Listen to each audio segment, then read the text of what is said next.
Lisa, Hannah. it is time to talk about our final four birds. The winners of the Elite Eight are in. Okay, Are you ready? let's talk about it. So we have four birds left. Down to four birds. Four birds. The birds are the galah, The galah, the Franklin's gull, Franklin's gull, the Audouin's gull, the Audouin's gull, and the common raven. yeah. Okay, here are some notable things about what's happening here. One, there are two gulls. There are two what? Gulls. Oh, there are. There are two gulls in All the final right. four. Yeah, that's true. Okay, here's another notable thing that's Yeah. happening here.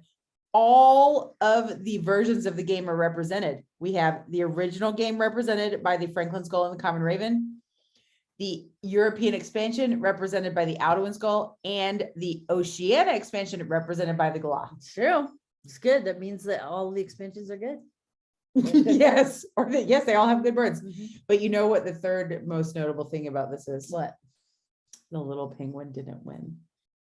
Well, all good things must come to an end. Okay, so we'd like to take this moment to just pay a special farewell to the little penguin. Little penguin, you tried very, very hard, which seems in keeping with your spirit in general. Indeed. And what else? Well, you came up against a formidable opponent in the Franklin's gull. So, it's okay. Don't worry about it, little penguin. We still love you, or at least I do. Hannah doesn't. Oh, I love the little penguin. And I'd just like to take this opportunity to declare that because I am on Team Bush Tit, that doesn't mean I don't have love for the little penguin. I just think that Team Bush Tit is going to give us more tucks and more eggs and more benefit in the game than the little penguin, which just constantly lets you down, but it's yet a symbol of hope. It is a symbol of hope. Here's what I think is interesting about the binary that has been created, It has emerged. with the Team Bush Tit, Team Little Penguin. And I love anything that divides all of humanity into two groups because that's an opportunity for nuance. Absolutely. Okay. So here's the thing that I think if we had to divide all of the Wingspan humanity into Team Bush Tit and Team Penguin, Okay. this is what I think the meaning of that is in two ridiculous, unnuanced groups. It's really a comment on an approach to life and the game. So little penguin, Team Penguin, is choosing hope and optimism and fun and cuteness and novelty. Yeah. Like the star nest says, I can help you out.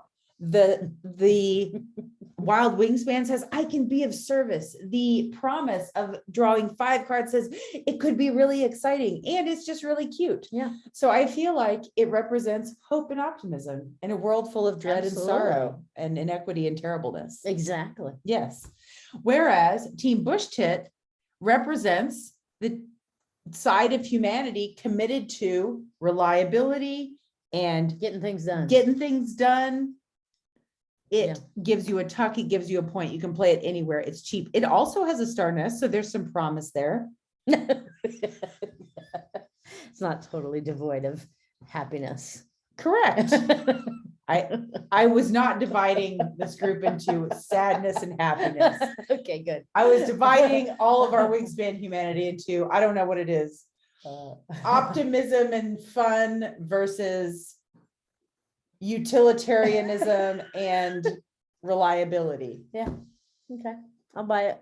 I don't know the way that we say that. I know it makes it sounds like sound. I would never want to be on Team Bush Tit. Okay, you're coming along. You're gonna be on Team Penguin. We can bet we had a convert. I've characterized it improperly. Team Bush Tit has value, but it's not in those ways that I just talked about. Sorry, y'all. We should have written a script. So we're just going to keep going. Is there anything else to say about Little Penguin? Bye, Little Penguin. You had a good run. Bye, Little Penguin. It was fun. Here we go. It's the galah, the Franklin's gull, the common raven, and the Audouin's gull. Number 1. You had something to say about this, didn't you? I thought you said you had something to say about this. I mean, This is a tough one. I'm kind of surprised the Galah got as big of a victory as it did. Because the Northern Mockingbird is a very, very strong card. But I'm not really surprised that the Galah won. Oh, no, I don't think that I had a lot to say about this one.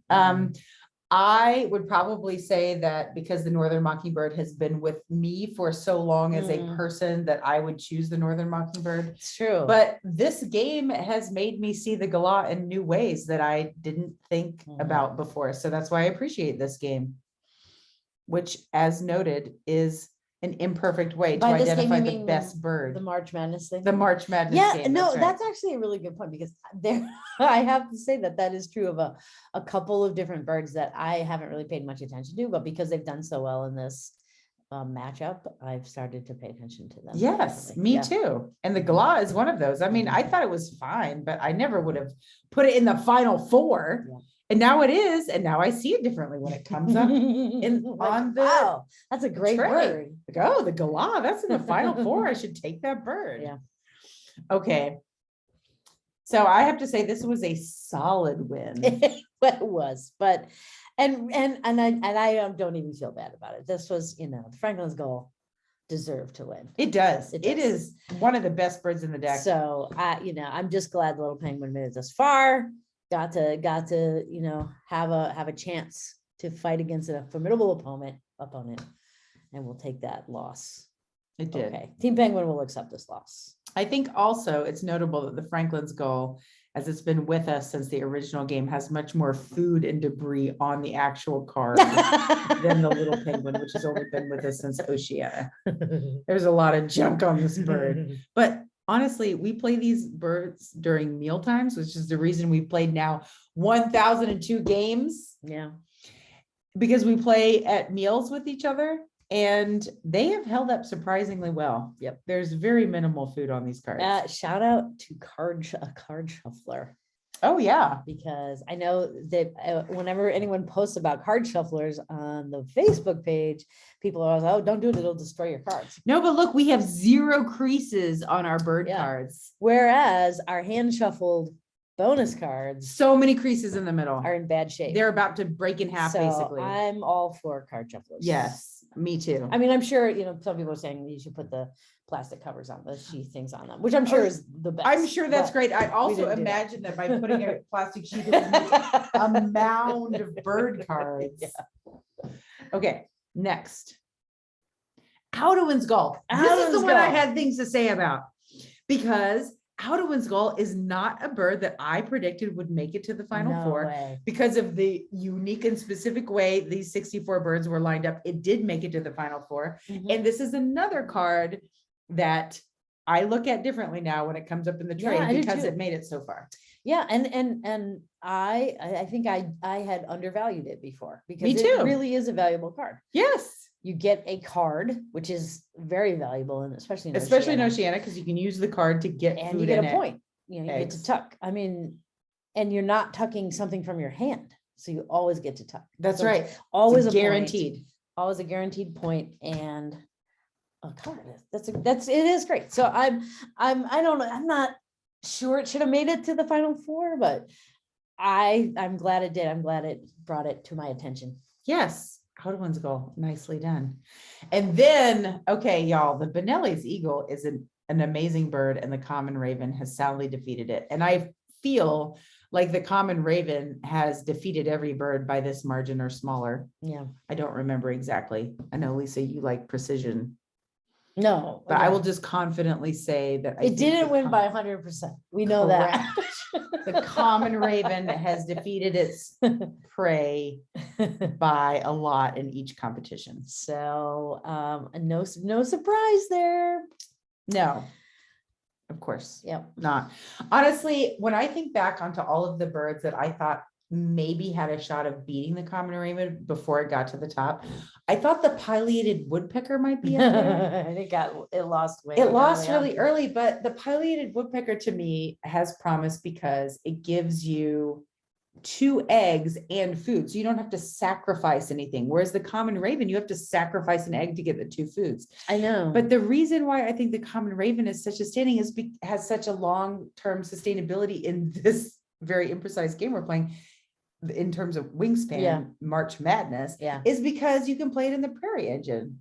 And in the end, when it comes down to it, if you have the pileated woodpecker, which can only be played in the forest, in your last 4 turns of the game, you're not going to be wanting to run that food engine a lot. So your pileated woodpecker is not going to be the star of your show. Whereas the common raven gives you food all throughout the game. And then at the end, you can still get food if you want, or just lay the eggs. Yeah. A lot of times at the very end, if I have a raven at the very end, You're not using it. Yeah. I don't Like use the last few power. turns. Yeah. Yeah. Because you want to keep the eggs. Right. Yep. So it's so good in so many ways. It is. It's a good bird. Okay. So Lisa, here's what's happening. Okay. We have to vote 2 votes. There are only 2 votes Yeah. to make by Wednesday, April 6th. And then there will be the final vote. Lisa, what do you think is going to happen? Well, I don't think it would be much of a surprise if we end up with Franklin's Gull versus Common Raven. I think it would have been interesting if we had put Franklin's Gull in the same bracket as Common Raven, so that one of those had to come up against something else in the final round. But I am actually interested if that's what happens. Who knows? Audwin's Gull may pull something strange out of the full surprise underdog of the year. But if it ends up with Franklin's Gull versus Common Raven, I am kind of interested on how that turns out, because that could be which is the better bird. Okay, so we're getting ahead though. Yeah, we are. What about the Franklin's Gull Galah? Because Franklin's Gull is an OG bird and Galah was an underdog to me. Yeah. I don't know if I'm really thinking about the potential of the Galah to beat the Franklin's Gull. What if it beats the Franklin's Gull? It may. The Galah has never been the super standout bird to me. So I don't know what's going to happen, because other people obviously think it is. So I don't have a good feel for it, I guess, is what I'm saying. Yeah, I don't know. Me either. We've been surprised by both of these northern by the top of the brackets. Right. Okay. So this has been great. We did actually have to take a break from Wingspan this weekend to go actual birding. Oh, that's see true. Real birds. We did have to go see some. We saw the hooded merganser, which I don't think is in Wingspan, is it? I don't know. We saw a cedar waxwings this weekend, which are not in Wingspan. A hooded merganser is in Wingspan. Hooded merganser? Does it have a really bad power that we never play? Feeling like we've played this game 1,000 times and we don't know. If a hooded merganser is in Wingspan or not? Yeah. I feel like it can't be. Wait, is that the one that is the hooded merganser? Wait, hold on. Is the hooded merganser the one that imitates a predator in the water? Yeah, I think so. Oh, we hardly ever play that bird. I think it is, because it's the one that people like to play with the little penguin, because little penguin. Oh, that's right. I'm sorry, hooded merganser. We left you out of the story. Okay. Please, y'all, thank you for playing with us. Yeah. We appreciate you. We're having fun. It's coming down to the end. Almost done. Vote for the final 4 by Wednesday. We'll see you later.